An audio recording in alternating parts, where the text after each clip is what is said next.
Shalom Bapak Ibu, Saudara yang dikasihi Tuhan Yesus, keluarga besar Smart People. Berjumpa dengan saya, Pastor Yafet Suyono, dalam program Street Justice Teologia Jalanan. Perkenalkan, saya adalah seorang hamba Tuhan tunanetra. Saya menggembalakan di satu gereja yang bagi saya itu gereja yang unik, yaitu gereja inklusi, gereja penyandang disabilitas, di mana ada kurang lebih 30% itu penyandang disabilitas dengan berbagai golongan, dan juga para lansia, dan juga para pemulung, juga orang-orang yang terpinggirkan. Nah, saya ingin selain mengajak Bapak Ibu merenungkan kebenaran firman Tuhan, tapi saya juga ingin bersaksi.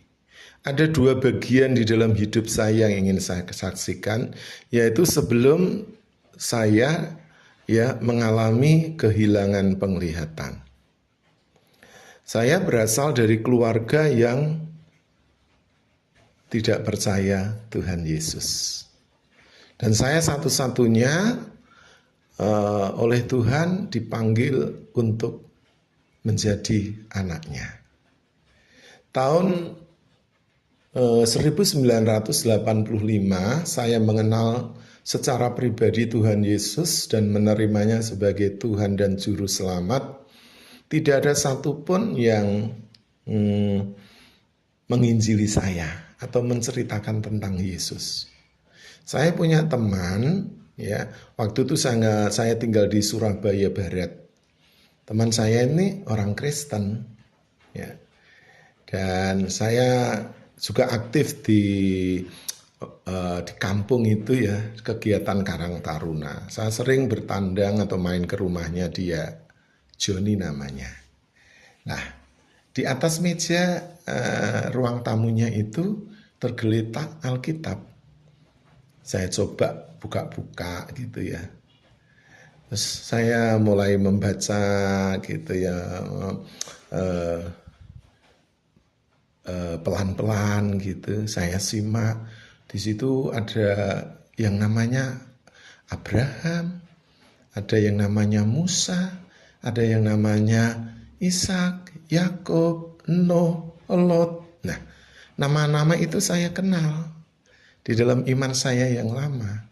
Cuma saya tidak berani tanya kepada teman saya itu. Oke, setelah kejadian itu saya kembali lagi bermain, rumahnya saya buka. Tapi ada gerakan dari hati saya yang setelah itu baru saya tahu itulah Roh Kudus yang melawat menjamah hati saya gitu. Lalu saya katakan kepada teman saya, John, bolehkah aku ikut kamu ke gereja? Dia kaget, terperanjat. Apa benar gitu? Oh iya, aku serius gitu. Waktu itu kan masih sama-sama masih muda ya. Saya masih berumur 22 tahun waktu itu. Akhirnya saya ke gereja, mendengar pujian, pendeta berkhotbah. Kok saya merasakan ada sesuatu yang berbeda ya? Seperti damai sejahtera, sukacita mengalir dalam hati saya yang belum pernah saya alami selama ini, walaupun saya juga beragama begitu. Jadi setelah saya pertama kali ke gereja, seperti ada kerinduan yang besar dari hati saya. Akhirnya saya aktif gereja, ikut ibadah kaum muda seperti itu. Lalu saya diajak ke persekutuan. Setelah hari Minggu ke gereja, banyak anak-anak muda. Mereka hidupnya bersukacita dari latar belakang gitu ya. ada campuran ya, namanya di perumahan besar waktu itu di Manukan ya, itu di Surabaya Barat ya, ada orang Jawa, orang Chinese, orang Ambon, Manado, pokoknya campur lah sudah seperti itu. Nah, jadi pagi-pagi saya ke gereja masih takut-takut waktu itu. Alkitab saya bungkus di tas kresek gitu ya. Dari saya kan ikut sama itu apa ini keluarga dari nenek saya gitu. Dari Pak Di Bude saya ya sembunyi-sembunyilah gitu gereja gitu. Saya berjalan kan rumahnya deket jalan raya ya, kurang lebih ya 10 meter lah ke jalan raya. Saya agak apa itu menjauh gitu dari depan rumah itu apa itu ada mobil antar jemput akhirnya ke gereja. Nah, setelah saya ikut ke gereja, saya rindu mengenal Tuhan Yesus lebih dalam. Saya ikutlah yang namanya apa ini pembinaan rohani kayak katekesasi seperti itu. Akhirnya semakin mantap saya gitu ya. Waktu itu bulan pertama kali saya kenal Tuhan Yesus itu kan Agustus ya, habis 17 Agustusan pentas Karang Taruna gitu, sampai bulan Oktober. Nah, bulan Oktober saya mantep, saya minta dibaptis lah. Akhirnya saya dibaptis sana di GBI Tani di Manyar Sindaru sana tahun 1985. Seperti itu. Nah, setelah itu roh saya menyala-nyala. Untuk apa?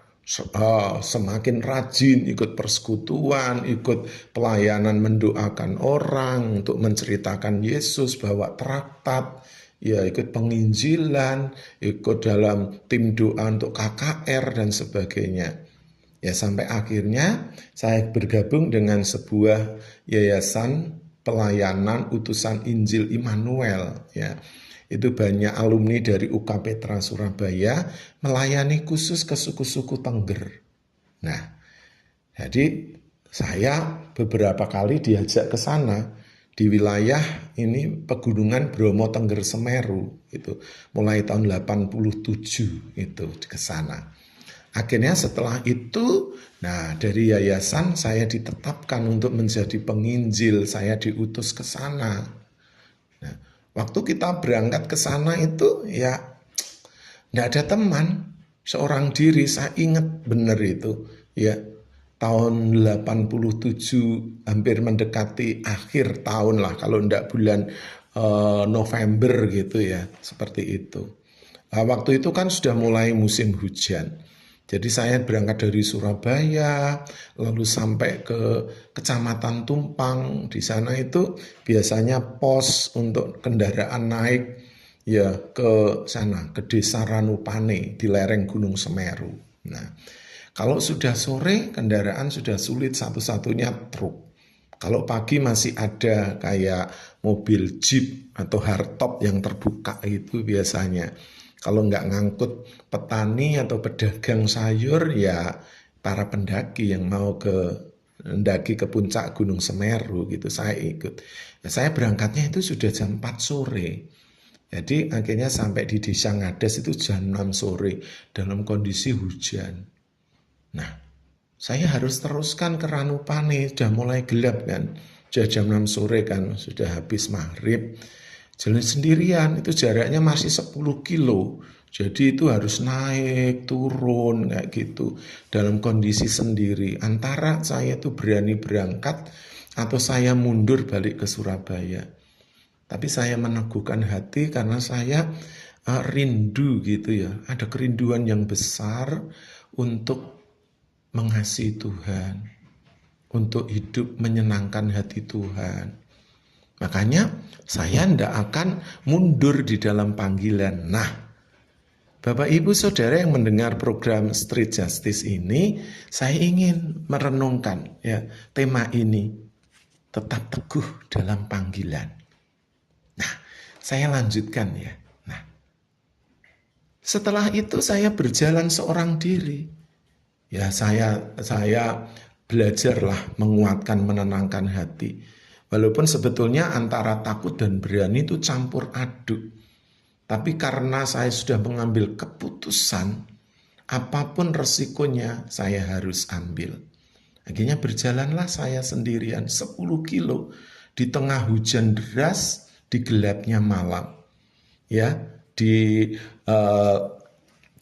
jalan yang menanjak, di lereng Gunung Bromo, bawahnya itu jurang lembah, saya harus tapaki ya, sambil menangis sebetulnya, campur takut.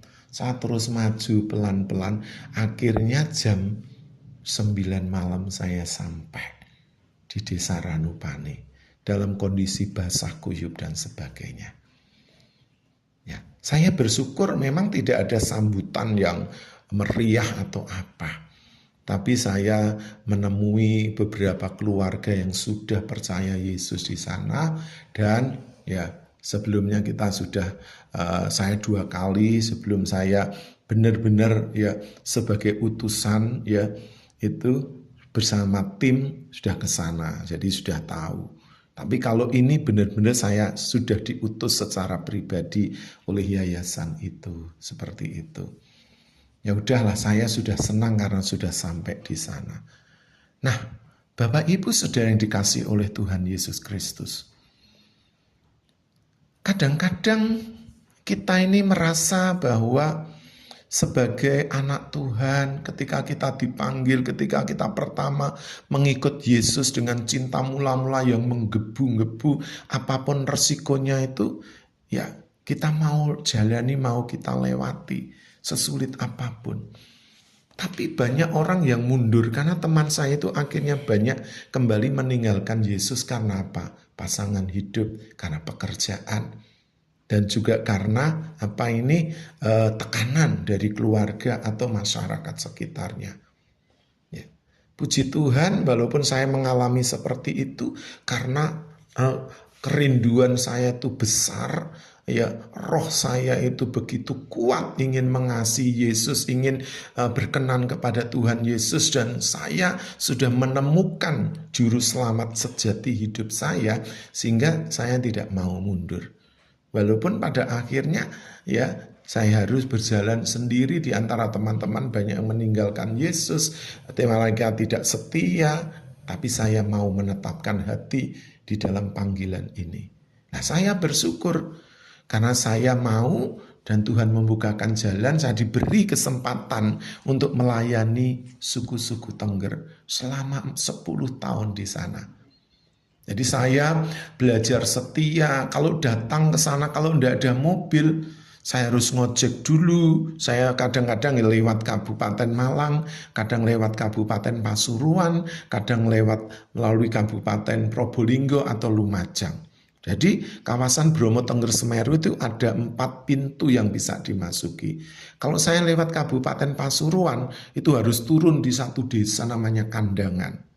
Nah, setelah itu jalan kaki antara 6 sampai 8 jam. Saya terbiasa, saya menikmati benar-benar ciptaan Tuhan yang luar biasa. Kadang saya berjalan di padang pasir atau kaldera Gunung Bromo itu luasnya itu 5.000 hektar. Kalau di jalan itu antara 2-3 jam. Lalu padang rumput, ada sekarang itu yang terkenal Bukit Teletabis, lalu mendaki ke bukit, lalu lagi turun ke lembah gitu menuju ke desa Ranupane. Tapi benar-benar saya menikmatinya. Dari situlah Tuhan kuatkan, semakin kuat panggilan saya, sehingga itu yang membekali nantinya di bagian kedua hidup saya. Seperti itu. Nah, 10 tahun di sana saya di sana itu ya bukan seperti orang kota terus masuk desa terus nggak bisa apa-apa. Saya karena dilatih ya.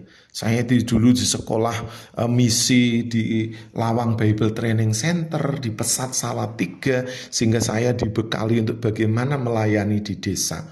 Sehingga sumber daya di sana saya ya nyangkul untuk menghidupi kebutuhan ya hidup saya di pastori, yang mikul air, cari kayu bakar di hutan, seperti itu. Dan kalau malam dingin ya, kalau musim kemarau itu bisa 0 derajat atau 1 kadang min. Kalau pagi-pagi antara bulan Juli sampai September itu di rumput-rumput itu di Ranupane dulu itu ada frost lembut gitu. Kalau tidur pakai sleeping bag. Tapi saya gunakan waktu itu sebaik-baiknya. Kalau mencangkul di ladang, kadang saya membantu jemaat, kadang juga masyarakat. Sambil menceritakan Yesus, memperkenalkan diri, bergaul dengan masyarakat di sana. Kalau malam kadang saya tidur bergantian di rumah-rumah penduduk, bawa obat. Karena di sana ini kan air sulit. Sehingga banyak orang terkena kayak ini ya, gatal, penyakit gatal itu yang ya menyerang tubuhnya, kadang di bagian ketiak, di bagian paha, di pantat, di selangkangan gitu ya. Itu berborok-borok seperti itu. Jadi bawa obat gatal, obat batuk, karena di sana kan debu kalau kemarau luar biasa ya. Tapi saya bersyukur ya diberi kesempatan oleh Tuhan 10 tahun untuk melayani di sana. Dan juga ada beberapa yang akhirnya kita baptis seperti itu.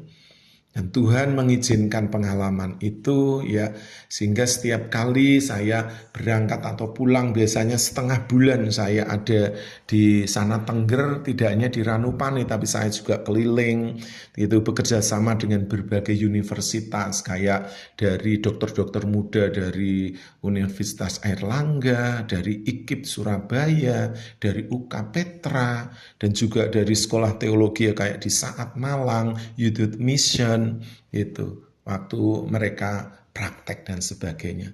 Pokoknya luar biasalah pengalaman itu, sangat membekas di dalam hidup saya, sehingga apapun yang terjadi di dalam keberadaan saya ini, saya tidak akan surut.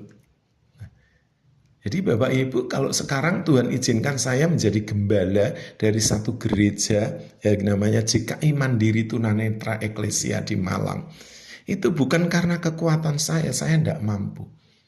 Jadi jemaat pun yang saya gembalakan itu adalah orang-orang yang terbatas secara fisik. Bagaimana saya bisa melayani mereka bersama dengan tim saya adalah tim tunanetra, pemain musik, wakil saya juga tunanetra, tim pelayanan ke desa-desa, banyakkan yang tunanetra. Saya ingin memperkenalkan dan ingin memberitahu bahwa dalam keterbatasan kita itu bisa ya melayani Tuhan. Makanya pengalaman saya di Tengger sana itu memberikan ya pelajaran yang besar, pengalaman yang dalam, sehingga apapun kondisi saya ketika saya kehilangan penglihatan tahun 2004 karena kena virus glukoma, sebetulnya itu pahit. Karena saya itu hampir ya kurang satu semester setengah lah. Saya waktu itu kuliah teologi ya, hampir selesai. Itu cukup memukul batin saya, hidup saya. Karena seperti saya terpenjara, terlempar. Anak-anak waktu itu masih kecil. Saya punya 2 anak, yang besar laki-laki, yang kecil perempuan. Ya, istri saya seorang guru. Dulu saya mengantar jemput mereka, pada akhirnya saya harus menjadi beban mereka. Itu sakitnya luar biasa. Saya mengurung diri 2 tahun. Akhirnya saya menguatkan hati, saya harus kembali ya kepada panggilan saya. Saya tidak boleh terpuruk. Akhirnya saya pergi belajar tulisan braille, belajar ya alat komunikasi. Waktu itu kan masih HP-HP yang jadul itu loh ya, kayak Nokia dan sebagainya.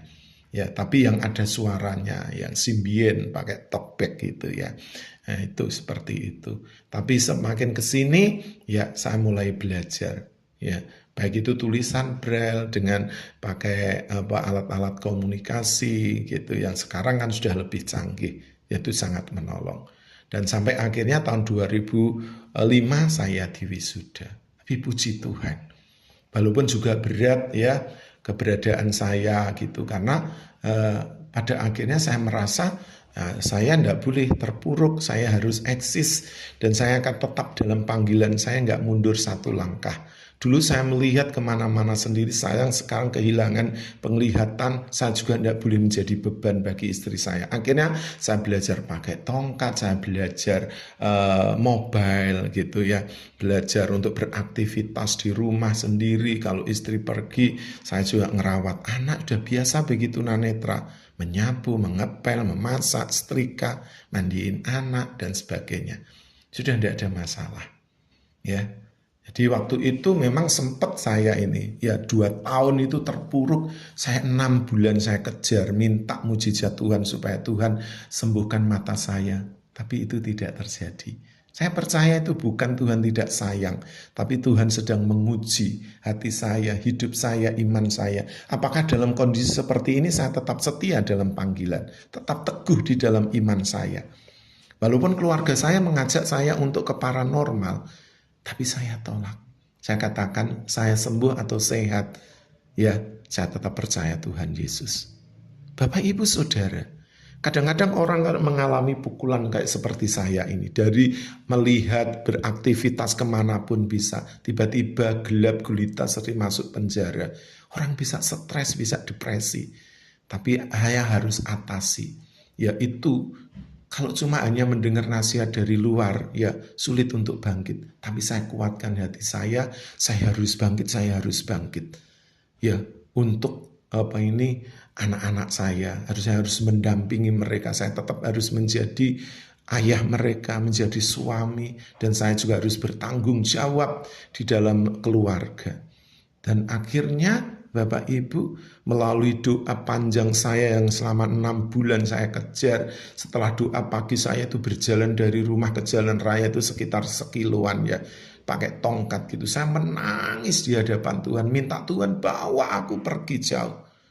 Gitu. Kalau dulu mungkin aku waktu melihat hanya di Pulau Jawa dan sekitarnya, sekarang bawa aku ke tempat-tempat yang belum pernah aku datangi. Benar Bapak Ibu. Tahun 2013 saya bergabung dengan tim Tunanetra Ministry, ya. Itu ada Pastor Made Irawan, Pastor Chenli, dan yang lain tim musik teman-teman tunanetra dari Jakarta. Kami melayani di Papua selama 2 minggu tahun 2013. Di Jayapura, di Biak, di Yapen, Kepulauan Yapen, di Serui. Tahun 2014 kami diundang oleh Kabupaten Waropen yang berulang tahun ke-13. Kami KKR di sana. Ya, setiap tempat yang kita datangi kita KKR antara 3-4 hari, dan Tuhan sungguh memakai hidup kami. Dan itulah awal Tuhan membuktikan bahwa dalam keterbatasan pun kalau kita tidak mengasihani diri, tidak hanya menyayangi diri sendiri, hidup terpuruk dalam tangisan, ya gitu. Kita mau bangkit, kita mau melangkah, Tuhan tuntun. Dan sekarang saya merasakan, saya tidak lagi melihat dengan mata jasmani, tapi tuntun dengan mata hati, mata batin saya dipertajam oleh Tuhan. Makanya sekarang saya biasa pergi pelayanan ke pulau-pulau gitu ya, ke suku-suku. Saya punya juga pelayanan 10 tahun ini di Bali menjangkau teman-teman tunanetra yang Hindu. Dulu 10 tahun yang lalu cuma 5-6 keluarga. Tapi tahun yang lalu itu bisa mengumpulkan 25 keluarga, ada 110 orang. Di yayasan namanya Gria Raba. Kita menjalin sebagai bersahabat, berteman dengan mereka. Kita tidak hanya di Denpasar, tapi mengunjungi teman-teman tunanetra di Gianyar, di Bangli, di Singaraja, di Tabanan, Badung. Ya. Dan saya bersyukur akhirnya ada suaminya dari teman kita itu dibaptis. Kan tidak mudah orang Hindu menerima Yesus untuk tercabut dari kepercayaan dan juga budayanya. Tapi Tuhan itu luar biasa. Melalui kesetiaan kita untuk menjadi berkat bagi sesama teman-teman penyandang tunanetra, penyandang disabilitas. Tapi juga kami melayani di gereja-gereja, orang melihat yang lain. Masyarakat gereja hamba Tuhan sudah bisa menerima. Tidak hanya di Bali, tapi dimanapun. Baru-baru ini saya bersama Pastor John Dimar, kita melayani bermisi di Kalimantan Barat dari tanggal 24 April sampai 20 Mei. Selama hampir 27 hari. dari beberapa kabupaten kita. Walaupun dalam keterbatasan, sudah tidak ada masalah lagi bagi kami. Ya, kami sudah hidup di dalam tuntunannya, bimbingannya. Jadi karena itu kami tidak akan pernah surut sampai nanti garis akhir, finish, kami akan mengakhiri panggilan hidup kami tetap teguh di dalam Kristus.